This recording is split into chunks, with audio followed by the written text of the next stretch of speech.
Hi, I decided to make part two. There's some more that came to my mind about this. So yeah, here's part two. So we'd already talked about this verse right here. Could God have provided something better for us? That apart from us, they would not be made perfect, referring to these people here.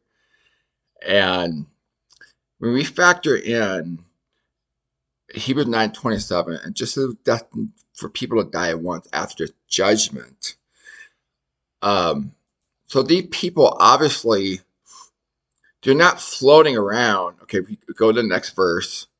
Therefore, since we have such a great cloud of witnesses surrounding us, so when you factor this in, that die once after judgment, these cannot be people floating around in the clouds surrounding us, watching us be made perfect by watching us.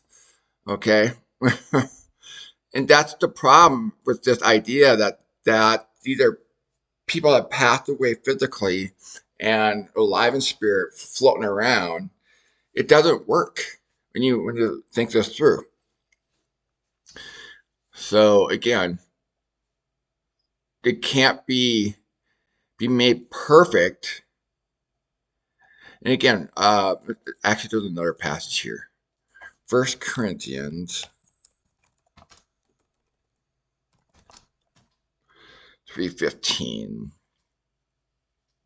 If anyone's work is burned up, he will suffer loss, but he himself will be saved, but yet only as through fire. So that suggests this here. So this, when a person dies, they go through the fire, and some works remains and they receive a reward. Some works are burned up. He will suffer a lot, but he himself will be saved, yet only as through the fire. So once you go through that, there's no more of this idea. This is after you die, of course. There's no more being made perfect. You, you know. so So yeah, and then the physical resurrection is right here, folks. This is the most commonly ignored, commonly overlooked passage in all of Scripture. People who think there's a future physical resurrection, it's right here, folks. It already took place with the house of Israel. Matthew chapter 27, 52 to 53. So this already took place before Hebrews 9:27 was written. Okay? No more of this physical resurrection. So your theology is you believe there's a future physical resurrection. You have a major problem on your hand. It does not fit with the chronology of the scriptures. All right, it's already happened right here, folks. So anyway, I I might not be explaining this. Uh, hopefully, I'm explaining it. It makes sense to you. But just compare these passages, Matthew chapter 27, 52 to 53, the physical resurrection, and then look at the last verse of Hebrews 11. Okay, they would not be made perfect, wasn't for them. That suggests that they were walking around their midst. They're not floating around, watching, made perfect by watching you. Okay, let alone cheering us on. Okay, so the cloud of witnesses are not people who are dead. These are people who experienced the physical resurrection, the patriarchs of our faith. Okay, these had to been the ones in Hebrews 11, chapter 11, that experienced the physical resurrection.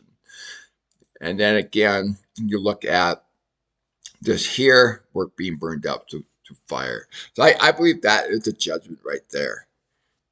You're purged out. You know, your the works that were not glorifying to God, the works that glorify God would obviously pass through the quality of each one's work. So, so yeah. Anyway, so that has to be a judgment right there when you die. So again, if there's no way the cloud of witnesses can be people who physically passed away floating around who I obviously already went through this being made perfect while they're floating around. It does not make sense. They have to be walking around They have been made perfect by the gospel that is shared to them physically on earth, okay, after they physically resurrected, okay, and knowing that their history, based on chapter 11, their faith, these were the patriarchs of the faith, that would have been a great motivator for them to run the endurance of race that was set before them. Okay. So the focus here, remember, Jesus said he came for the lost sheep of Israel. Okay. And when you look at it from that perspective consistently, what did it mean to the house of Israel? If you see that consistent throughout Scripture, what did it mean to them? What did it mean to them? Things would really start to come together. So anyway, so just something to think about.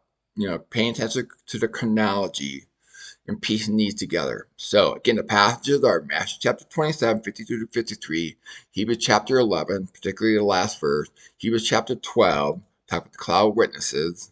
Okay. Alrighty. Hebrews chapter 9, verse 27, and then 1 Corinthians chapter 3, 12 through 15.